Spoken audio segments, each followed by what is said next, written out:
Assalamualaikum warahmatullahi wabarakatuh, sahabat Rumah Bumi dimanapun semuanya kalian berada. Jumpa kembali bersama saya, Agam Pamungkas Luba, di channel kesayangan kita bersama, Rumah Bumi. Dan kali ini saya ingin mengajak sahabat semuanya untuk kembali menggali informasi tentang sejarah asal-usul orang Pamulang, dari mana dan bagaimana sehingga bisa mereka berada di Pamulang ini, membentuk sebuah komunitas kecil, keluarga Bati, dan bisa beranak pinak sampai ke 7 keturunan kalau sampai di anak saya. Jadi seperti kita ketahui bersama bahwasanya kita berbicara tentang sosok pendahulu Pamulang itu memang hanya berangkat dari 4 nama besar, 4 nama tokoh.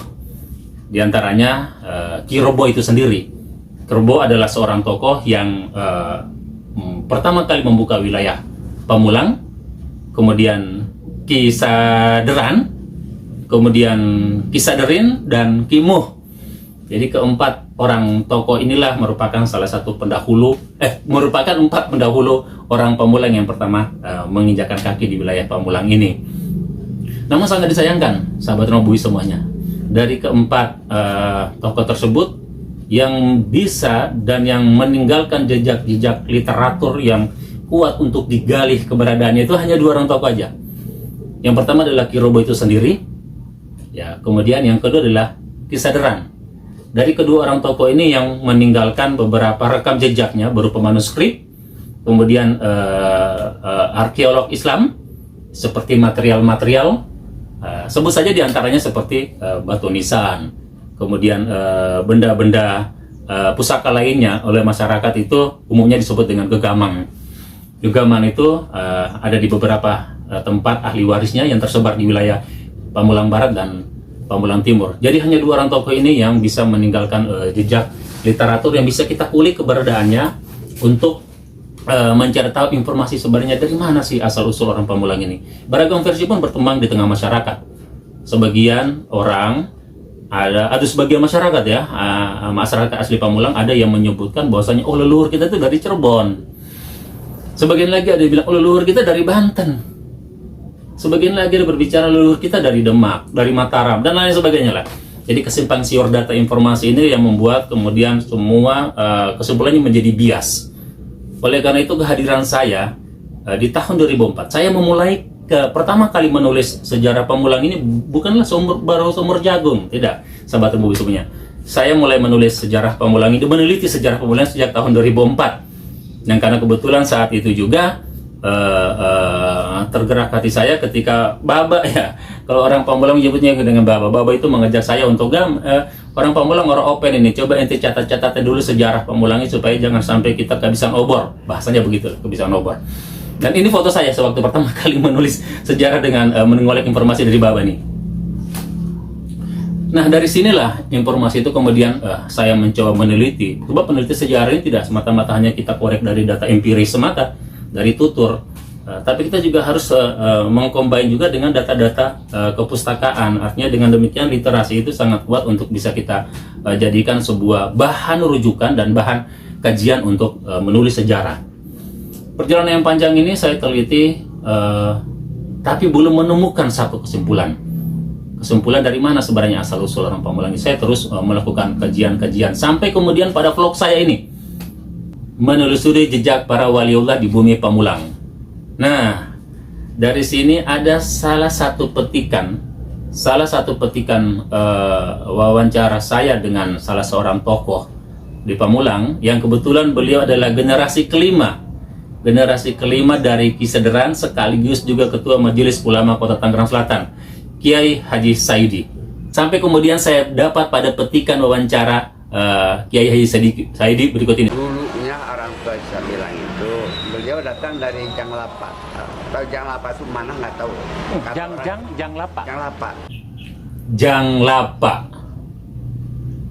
Janglapa guys. Kata Janglapa ini merupakan salah satu password bagi saya untuk masuk menggali lebih jauh dari mana sebenarnya asal-usul orang Pamulang ini. Kata Janglapa itu sendiri ini tidak akrab dalam tutur kosakata orang-orang Sunda, orang Jawa, dan orang Betawi. Janglapa ini sebuah kata yang asing di telinga saya. Dan kemudian juga ketika Pak Kiai menyebutkan, beliau sendiri tidak tahu dari mana asal-usulnya, cuman dapat informasi dari kakeknya. Memang Janglapa itu sendiri sudah pernah sebutan itu dimunculkan sama sama Haji Martawi atau Baba itu di tahun 2008 yang silam ke saya. Tapi saya belum begitu ngeh. Tapi ketika dalam vlog kali ini, dalam vlog saya sewaktu menelusuri jejak para waliullah itu, kemudian saya meng-review kembali kata Janglapa ini, berarti sudah 2 kali ada sebutan kata Janglapa ini. Kemudian saya mencari data, baik itu memulai data-data googling, maupun saya datangin langsung ke Cirebon dan mencari tahu informasi, ada nggak di sini satu kota atau desa atau kelurahan atau dusun yang disebut dengan Janglapa. Dan masyarakat di sana pun belum pernah mendengar kata itu. Bahkan abdi dalam pun sendiri di keraton juga belum pernah mendengar. Dan saya berangkat ke daerah Serang. Saya bertemu dengan beberapa teman, sahabat di sana, para pegiat budaya, seni, dan juga para teman-teman arkeolog untuk mencoba menanyakan, pernah mendengar nggak kata Janglapa atau kota ataupun dusun Janglapa? Mereka pun asing di sana, belum pernah mendengar itu kata Janglapa itu. Kemudian ada sekitar seminggu atau sebulan gitu ya, saya mendapat informasi dari rekanan saya yang ada di Bogor, ada Janglapa itu. Beliau menyebutnya Janglapa itu tepatnya ada di sebuah dusun di daerah Bogor Barat atau Bogor Timur, saya nggak tahu lah. Pokoknya Jasinga, di daerah Jasinga dan Lewiliang, seputaran itu. Dan di sana itu juga ada situs makam raja-raja Islam. Membutuhkan waktu yang cukup lama untuk saya mengkaji ya, termasuk saya datang ke museum, Museum Bahari, Museum Nasional, kemudian mengolek juga dari data Kepustakaan Nasional, informasi yang berkembang dari rekan-rekan komunitas, sampai saya coba untuk googling, dan di sana saya dapat petunjuk. Dan sampai kita berangkat ke satu tempat di daerah Jasinga. Dan apa yang kita temukan di sana, sahabat Robo semuanya? Jangan kemana-mana, ikutin channel ini terus, tapi jangan lupa like, subscribe dong, subscribe gratis guys, biar sedikit membuat saya lebih bersemangat untuk terus menggali sejarah Pamulang. Dan kita lihat penelusuran saya di daerah Janglapa, khususnya di salah satu tempat yang diyakini oleh masyarakat adalah merupakan makam para raja-raja Islam.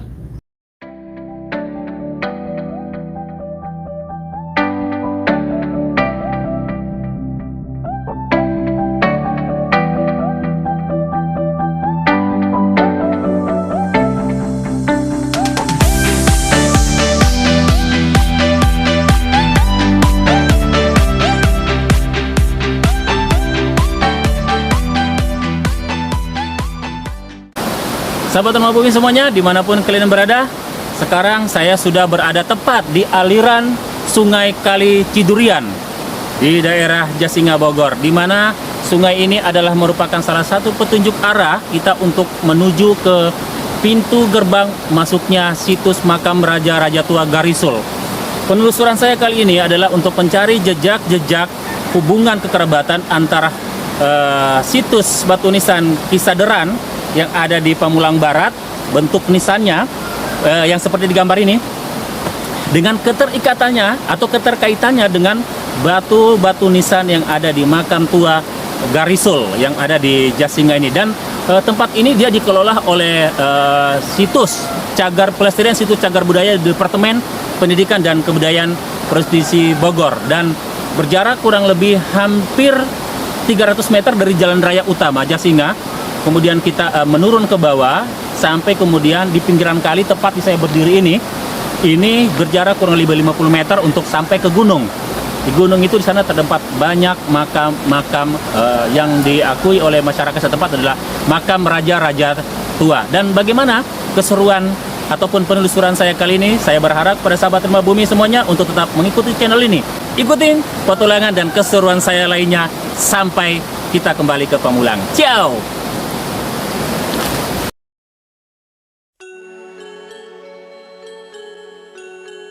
Ketika kaki ini mulai menapaki setiap anak-anak tangga menuju pintu gerbang makam raja-raja Islam Garisul ini, suasana alam pedesaan seperti menyambut kehadiran saya, disertai gesekan daun bambu yang dihembus angin pelan sejuk, serta suara jangkrik dan burung-burung liar yang riuh meningkahi setiap utas helai daun bambu dan pohon-pohon liar di sepanjang sisi kanan bukit ini.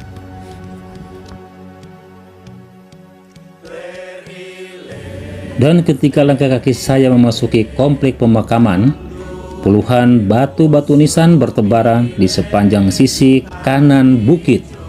Sebagian ada yang tergeletak dibiarkan begitu saja, sebagiannya lagi ada yang masih utuh berdiri tegar, seperti siap bersaksi kepada pengunjung tentang kejayaan masa-masa lalu mereka. Saya sekarang sudah berada di salah satu situs makam raja-raja yang ada di daerah Garisul. Makam ini juga dikelola oleh Balai Besar Cagar Budaya Kabupaten Bogor, Provinsi Jawa Barat, di mana ini merupakan salah satu situs makam raja-raja Islam tertua yang ada di Jasinga. Dan hari ini, tepatnya di hari Minggu, saya bercoba untuk mengunjungi tempat ini sekaligus mengeksplorasi, sekaligus juga mencari tahu tentang awal masuk dan berkembangnya ajaran Islam yang ada di Banten, Bogor maupun di daerah Kota Tangerang Selatan. Petunjuk arah yang saya dapatkan adalah salah satu dari makam ataupun situs makam raja-raja Garisul. Karena di plang itu sudah tertulis situs makam raja-raja Garisul. Dan tepat di belakang saya ini ada satu plang pemerintah Kabupaten Bogor, Dinas Kebudayaan dan Pariwisata. Jadi tempat ini memang benar-benar dilindungi, dilestarikan, dan terkesan memang bukannya terbengkalai, terkesan memang dibiarkan apa adanya seperti ini, mempertahankan dari kondisi semulanya. Dan ini juga erat kaitannya dengan penelusuran batu nisan yang ada di Kecamatan Pamulang, tepatnya di Kelurahan Pamulang Barat, yang hampir sama bentuknya, mirip, berbentuk silinder dengan ketinggian kurang lebih 30 sampai 50 cm. Bagaimana kondisi yang sesungguhnya?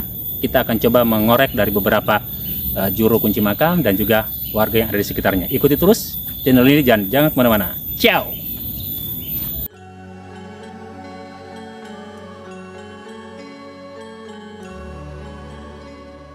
Sahabat Rumah Bumi semuanya, perjalanan kita cukup melelahkan ya. Akhirnya kita sampai juga di tempat tujuan kita, dan saya tidak sendiri. Saya ditemani oleh abang saya, ada Bang Haji Yunus, untuk menelusuri jejak-jejak penyebaran ajaran agama Islam yang sampai ke Pamulang. Dalam hal ini yang kaitan erat dengan situs batu nisan yang ada di Kemuning 2 ya. Jalan Kemuning 2 tidak ada tujuan apa-apa selain hanya untuk dalam rangka tujuan akademisi aja. Jadi mencari data-data literatur yang bisa menghubungkan antara Islam Banten, Islam Pamulang, Islam Cirebon, dan Islam dari daerah-daerah lainnya. Buat semua sobat Rumah Bumi,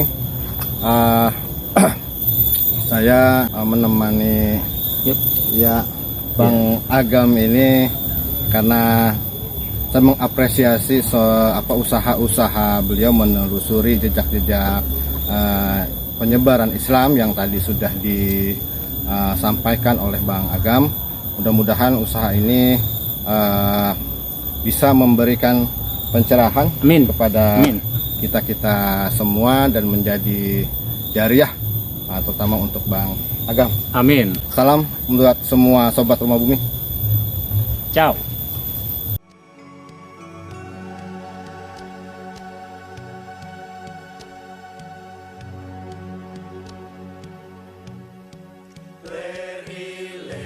Setelah menelusuri hampir semua batu-batu nisan yang ada pada komplek pemakaman ini, saya menemukan satu petunjuk. Dari sekian banyak batu nisan yang ada di komplek pemakaman ini, hanya satu batu nisan saja yang terdapat angka tahun meninggalnya, yakni pada batu nisan seorang perempuan dengan pahatan naskih kaligrafi bergaya sulus. Dan pada batu nisan tersebut tertera angka tahun 1212 Hijriah atau sekitar tahun 1778 Masehi.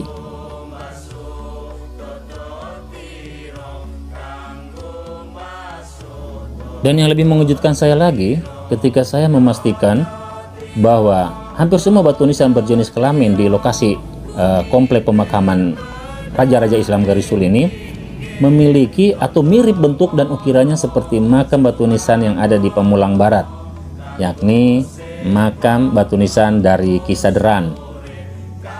Rasa penasaran saya pun semakin kuat. Saya mulai menelisik bentuk tipografi batu nisan yang ada, mulai dari ornamen dan tinggi rendahnya batu nisan. Apakah ada hubungannya antara batu nisan yang ada di komplek pemakaman Raja-Raja Islam ini dengan batu nisan Kisaderan di Pamulang Barat? Jika ada, dari mana mereka berasal? Dan bagaimana mereka bisa ada di tempat ini dan di Pamulang? Karena saya juga pernah membaca sebuah disertasi dari M. Toha dalam program studi arkeolog UI tahun 95, di mana dalam disertasi tersebut beliau menyimpulkan bahwa batu nisan yang ada di komplek makam Raja-Raja Islam Garisul ini memiliki kesamaan bentuk dengan batu nisan yang ada di Aceh, di Banten, Troloyo, dan Sulawesi. Tapi saya juga pernah datangin makam Raja-Raja atau Islam yang ada di komplek pemakaman Masjid Banten. Saya melihat tipografinya tidak sama bentuk, dan kalau tuh ada itu tidak begitu banyak ya, tidak hampir sama seperti di komplek pemakaman ini yang hampir 95% bentuknya sama, merata. Saya juga pernah ke Troloyo, saya tidak melihat ada yang kesamaannya. Tapi ketika saya melihat komplek pemakaman Raja-Raja Sopeng di Jaralompu Bone, saya melihat hampir semua jenis batu nisan yang ada di komplek pemakaman tersebut itu berbentuk silindrik, berbentuk menyerupai sebuah gada ataupun kubah menara masjid. Kemudian juga makam Raja Lamuru, kemudian juga batu nisan makam Sultan Hasanuddin, kemudian batu nisan makam Arung Palaka, kemudian juga batu nisan dari makam Syekh Yusuf Al-Makassari itu sendiri, yang mana batu nisan itu hampir semuanya itu berbentuk silindrik. Yang membedakan hanya sudut aja, ada yang memiliki sudut 8, ada yang memiliki sudut 4, ada yang tanpa sudut, tapi semua bermuara itu kepada kuncup yang menyerupai sebuah kubah masjid, atau seperti sebuah alat musik tradisional Bugis yang namanya jalapa. Alat musik tradisional yang ditabuh menyerupai simbal ya, itu pucuk dari batu nisan tersebut. Sehingga saya menarik sedikit kesimpulan. Bagaimana jika memang ini berasal dari Bugis ataupun Makassar ya? Dari mana dan bagaimana mereka bisa berada di tempat ini dan di Pamulang? Karena juga hampir setiap masyarakat lokal yang ada di komplek pemakaman ini yang saya tanyakan, termasuk juga dengan juru kunci dari makam sendiri, pada umumnya mereka tidak mengetahui dari mana asal-usul penghuni dari makam-makam yang ada ini. Yang mereka dengar dan mereka tahu dari tutur orang-orang tua terdahulu mereka bahwa makam ini adalah mereka yang berasal dari daerah mana-mana. Seperti itu aja yang mereka ketahui. Mak, saya pengen tahu Mak, sebenarnya makam ini sudah mulai ada sejak kapan Mak, yang Mak tahu? Yang tahu Emak itu udah 500 lebih. 500 lebih, 500 tahun lebih gitu ya? Iya, umurnya. Itu kan dulu Abah yang megang. Abah namanya siapa Mak? Abah Uci. Abah Uci. Iya. Terus turunnya ke Pak Ustadz tuh yang tadi sholat. Cuman nggak ada kan, gurunya lagi itu haulan. Mak pernah dengar nggak cerita-cerita dari mana sebenarnya mereka gitu? Campur dari ya? mana-mana. Jika melihat dari catatan sejarah dan beberapa referensi seperti Ensiklopedia Islam, catatan arsip nasional, dan referensi-referensi sejarah lainnya, bahwa hubungan kekerabatan Banten dan Makassar sudah terjalin erat sejak abad ke-17 di masa kepemimpinan Sultan Ageng Tirtayasa, di mana saat itu Syekh Yusuf Al-Makassari diangkat sebagai penasehat agung Kesultanan Banten. Dalam sejarah dikisahkan, sekembalinya Syekh Yusuf menimba ilmu di Mekah ke Makassar, beliau menemukan Kesultanan Goa Talo Makassar telah takluk di bawah pemerintah VOC Belanda melalui Perjanjian Bongaya pada tanggal 18 November tahun 1677. Pada tahun 1670, Syekh Yusuf memilih untuk kembali ke Banten dengan membawa 400 orang murid terlatihnya di bawah pimpinan Muhammad Ali Karaing Bisai untuk membantu Sultan Ageng Tirtayasa dalam peperangan melawan pemerintah VOC. 4 tahun setelah tercetusnya Perjanjian Bongaya yang menandakan berakhirnya kekuasaan Goa Talo, pada bulan Oktober 1671, Karaing Galesong yang juga merupakan putra dari Sultan Hasanuddin itu sendiri memilih untuk meninggalkan Makassar menuju Banten guna membantu Kesultanan Banten dalam rongrongan pemerintahan VOC. Laksamana laut yang gagah perkasa ini yang tercatat dalam beberapa literatur sejarah dan lontara Bugis Makassar, bahwa yang menyerah adalah rajanya, bukan rakyatnya, sehingga beliau membawa 70.000 pasukan perangnya serta 70 kapal perang guna membantu Kesultanan Banten dalam perang melawan VOC hingga lahirnya Perang Saudara Banten 1682-1683. Turut serta di dalamnya Karaeng Bontomaranu, Daeng Mangale, Daeng Mangapa, dan Sri Kandi Timur atau Garuda Betina dari Timur, I Fatimah Daeng Takontu, yang merupakan adik dari Karaeng Galesong itu sendiri dan konon dikabarkan menikah dengan anak dari Sultan Banten itu sendiri. Dengan hadirnya kekuatan dari Makassar, maka Kesultanan Banten menjadi satu-satu pelabuhan terbesar dan terkuat di Nusantara setelah takluknya Kesultanan Goa Talo di Makassar. Hal inilah yang kemudian menyebabkan Pangeran Trunojoyo meminta bantuan Sultan Ageng Tirtayasa untuk mengurangi dominasi Mataram di bawah kepemimpinan Amangkurat I. Maka diutuslah Karaeng Galesong dan Karaeng Bontomaranu untuk membantu kekuatan Trunojoyo di Madura. Masih beragam versi dalam kisah berangkatnya Karaeng Galesong membantu kekuatan Trunojoyo. Sebagian ada yang berpendapat yang berangkat membantu kekuatan Kediri Pangeran Trunojoyo adalah Karaeng Bontomaranu, sementara Karaeng Galesong, Daeng Mangapa, I Fatimah Daeng Takontu, Karaeng Ali Bisai beserta Syekh Yusuf memilih bertahan di Banten hingga terputusnya Perang Saudara Banten antara Sultan Ageng Tirtayasa dan anaknya Sultan Haji dari 1682-1683. Mereka terpukul mundur sampai ke daerah Jawa Barat, pegunungan atau tepatnya di wilayah Bogor. Jika demikian, apakah ada hubungannya antara serdadu-serdadu perang Makassar yang memilih untuk bergerilya sampai ke pedalaman Bogor dengan situs-situs batu nisan yang kita temukan dan hampir menyerupai batu nisan yang ada di Kesultanan baik itu Bone maupun Goa, dengan situs batu nisan Raja-Raja Islam Garisul dan juga situs batu nisan Kesederan? Ma, saya mau nanya, Ma, pernah nggak dengar nama Janglapa? Janglapa? Nggak pernah dengar ya nama Janglapa itu ya? Kalau dusun nggak pernah dengar nama Janglapa itu? Oh iya. Soalnya yang setahu itu namanya Abah dulu yang tahu, abahnya Abah, bapaknya Abah, gitu. Namun sangat disayangkan, perburuan saya mengenai kata Janglapa belum menemukan titik terang, karena hampir setiap masyarakat di sekitar lokasi yang saya temui, termasuk juru kunci makam, belum pernah mendengar kata Janglapa tersebut. Bagi mereka, Janglapa adalah kata yang asing di telinga mereka. Sepertinya saya harus bersabar, tidak terburu-buru. Mungkin ini suatu tantangan bagi saya untuk kembali ke kota ini, menjemput misteri yang belum terpecahkan.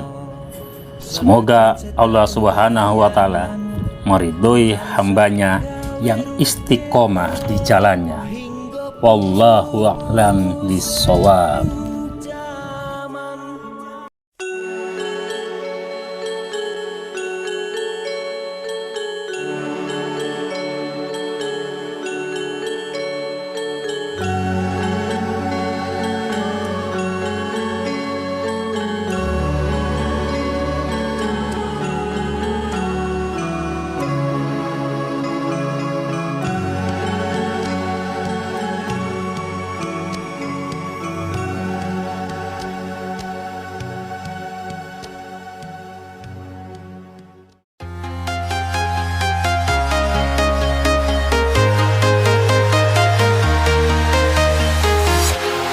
Walking alone, the streets are empty. The only thing I can see is my own silhouette. I'm getting stronger, step by step. The clock is ticking, but there's no time for regrets. I've been flying from town to town, from London to Taiwan. I've been all around the globe, trying to protect your soul. We are heroes tonight. We will fly above the sky. We are heroes tonight.